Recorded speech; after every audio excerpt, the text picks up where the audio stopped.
Hello everybody and welcome to Van Life with J&J. I'm Jonathan. And I'm JC.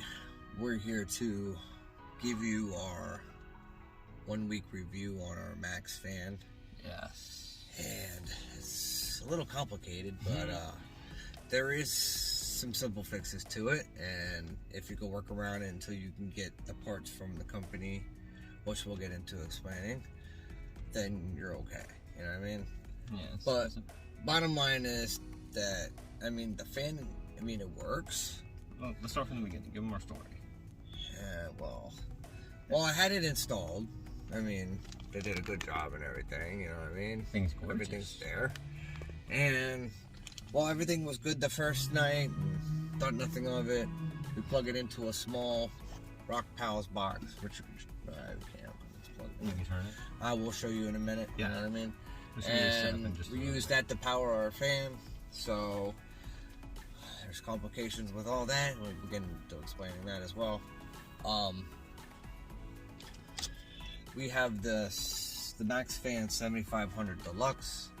Comes with a remote, and yes, it has auto temperature, which we don't really use, and so forth. Automatic opening lid. And you can set the temperature, thermostat, all that stuff. So let's just try to turn it on, huh?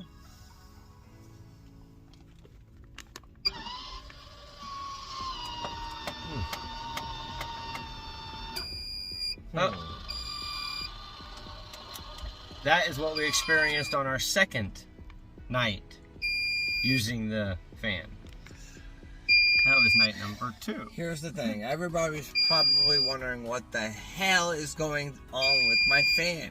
It's not working. There's something wrong with it. The green light of death. Okay, well, here it is. We've already came up with a complete conclusion of what's going on here. And there's 2 ways of handling this, really. Working around it. We're just going to get to that part. Yes. Because I know that it's very frustrating not to have a fan working, and it's making this beeping noise, and it's just closing, and you just turn it on, and it's not working. And so, okay, the bottom line is the remote, the circuit board, and the motor apparently do not work well with each other. They don't like each other. Okay? For some reason that this motor spits out a high voltage. And when that high voltage spikes, it ends up causing the fuse to bust, and the fan shuts down. Therefore, we have the green light of death. Okay, so we figured out a simple fix for it, but we're gonna have to show you what we gotta do. Now, figuring this out was waking up at 2 o'clock in the morning and sitting up till 3:30 in the morning, reading forum after forum. Okay, so follow me so I can show you what the hell to do. Video after video, y'all. And self-experimentation. Let me flip this around. Follow JC out here. Alright, here we go. I'll zoom into a Rock Pals. Alright, everybody. We're using a Rock Pals 330 watt. 330 watt. It's it uses pure sine wave on the AC, and DC is of course 12 volts. Okay, great. Right? So, since it did the green light of death, we got to reset the fan. So we're going to unplug it for a few minutes. You know what I mean? I like to try to turn the fan on so I make sure that it's dead. Alright? After we have completely disconnected it, we're going to plug it back into the box. Alright? Turn the DC on again, you're going to hear a beep. Listen for the beep. Put the phone inside so you can... Not that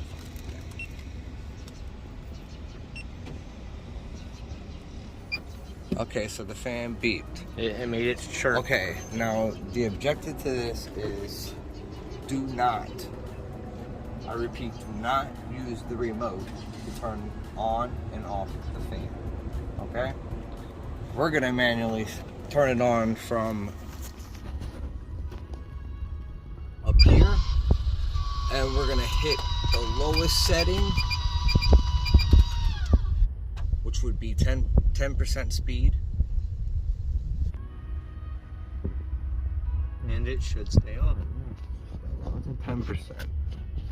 Okay, 20, 30, 40, 50, 60, 70, 80, 90, 100. Look at that, 100%. As you see, the fan works. It's not shutting down. I have tested it a few times and I've had no problem turning on and off the fan from the unit itself, and I don't use the remote to turn on the fan. So again, if you turn off the fan and you leave it at the 100 and it goes to turn back on at that same speed at 100, it's going to shut down as well. So what you want to do is you want to put it all the way back down to the lowest setting before you shut it off.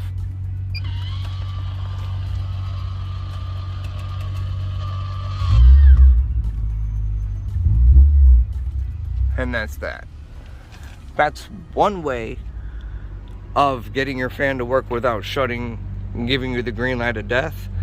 But yes, you can call customer support and they'll send you a new circuit board and a motor, which you'll have to wait maybe a month for until they can get the parts delivered to you to fix that. The circuit board's supposed to allow a higher voltage, allow more room for it, the current for the motor, so that it doesn't shut down. But this is just a few tips on how you can work around it for now until you can get those parts. Or if you just want to leave it alone and leave it the way it is until those parts break, and then use the new parts to fix it. Alright, so what I'm going to do now is I'm going to unplug it from the old box, which is our Rock Pulse 330 watts. We have upgraded to an EcoFlow River Pro. That we will do a review. Which is 720 watt hours. Yes, watt hours, and yes, it handles up to 1200 watts. And this DC output has a maximum output of 13.6 volts.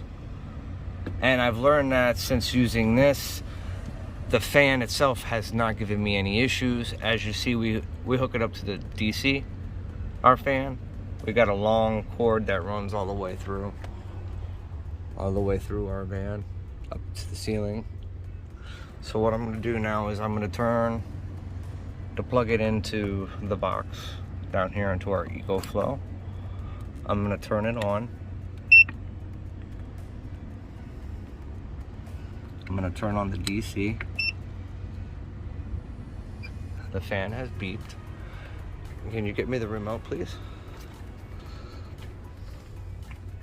And now I figured now that I have a better battery supply, a better power station, I've now learned that I am able to use my remote. I think also because that this is able to support a higher output. Well, so when the motor calls for a higher voltage, this machine down here, this EcoFlow River Pro, is able to handle that. So let's go ahead and turn it on with the remote.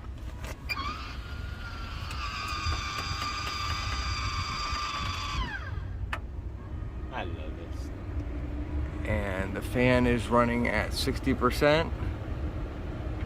Air in. 70, 80, 90, 100. And it's still running. It's not shutting down. It's at 100. And it is currently, I mean, you're gonna see this voltage jump all over the place. I've seen the wattage, it's just ridiculous. Yeah, it jumps a lot, and they say it's just a flaw in the motor that they got and the circuit board. But so when our parts do come in, we'll be able to fix that. If I turn it down to 80%, which I usually use at night, it usually run down to about 30.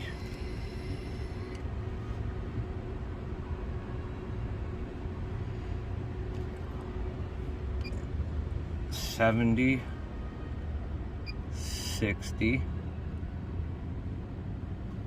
50, 40. And as you see, I'm not having any issues with the green light of death. So if you're using a cheaper power station, or you're plugging into your car, good chances that you're gonna have to operate the fan from the fan itself and not the remote. Because if you do, you're gonna end up having the fan shut down on you. You're gonna have to deal with that annoying green light blinking and beeping at you for 30 seconds. So Annoying. we realized that we don't really like that. So it's quite annoying. Yes, this is our But now, ProMaster yes, City. the things that we love about the fan. I mean, yes, we love it. I mean, it feels good at night. I mean, you can have it go either way. You can have the air come in. You can have it go out. Let's talk about the fan itself. What do we like about this thing? I love this thing. I mean, once the fan's working, it's working, and it's working great. I'm keeping you cool at night. It's taking out all hot air. It makes our cat up there feel really nice. He stays cool during the day. It's fantastic. I mean, it's not an issue. I mean, that air pushing through the back right now is ridiculous right now. Feel that? Yeah. So anybody experiencing the green light of death, I mean, your good chances are is to upgrade yourself to a better power station, possibly one that can handle a max output of 13.6 volts from the DC, so that if it jumps, it's able to handle that. And as you can see, there's absolutely no problems. I'm able to turn it on and off. Bitch open and close. And the only problem is that if I decide to go back to turning this off, unplugging this, Just to show y'all. putting it back up into this damn thing, and being a dumbass, and deciding to turn the fan on Via the remote. I'm gonna put the damn DC on. There we go. Beep. Okay, here we go. Turn on. Alright, show the fan.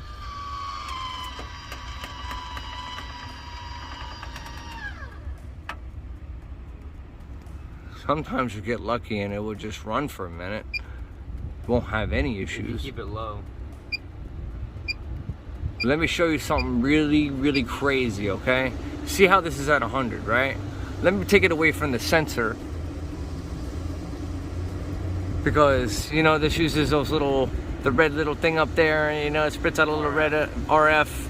And then when it does that, you know, it's cheap, okay? Let me take that away. Let me start changing things up here.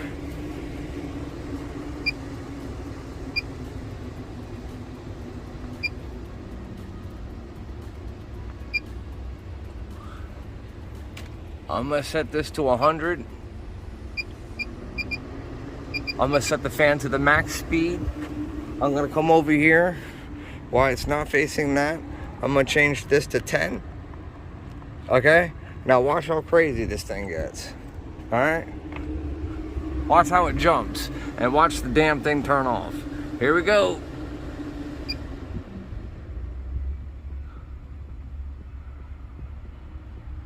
Oh. Sometimes you look. 100%. Well, I'm getting lucky this time. Getting real lucky. See that?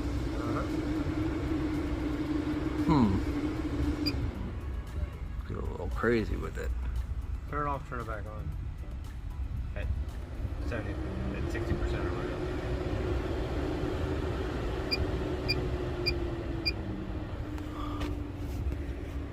Yeah, about I got lucky that go around. It doesn't always work so well.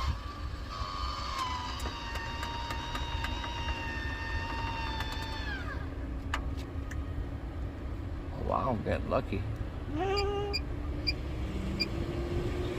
We all saw it when we first started, the green light of death. Yeah.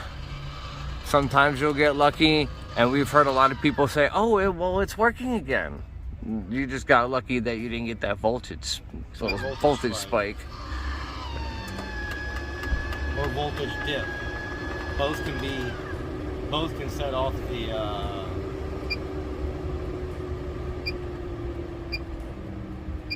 sensor. So it's just a matter of when it happens. It happens. It happens. The green light of death, everybody. You all saw it at the beginning of this video. It was annoying when it happened to us at fucking 2 o'clock in the morning that second night. So yeah. Thanks, everybody. And that's our fan. We've been Van Life with J&J with our Maxxfan and keeping cool, and so was our kitty. Yep, sleeping on our dash cam. Night, everybody.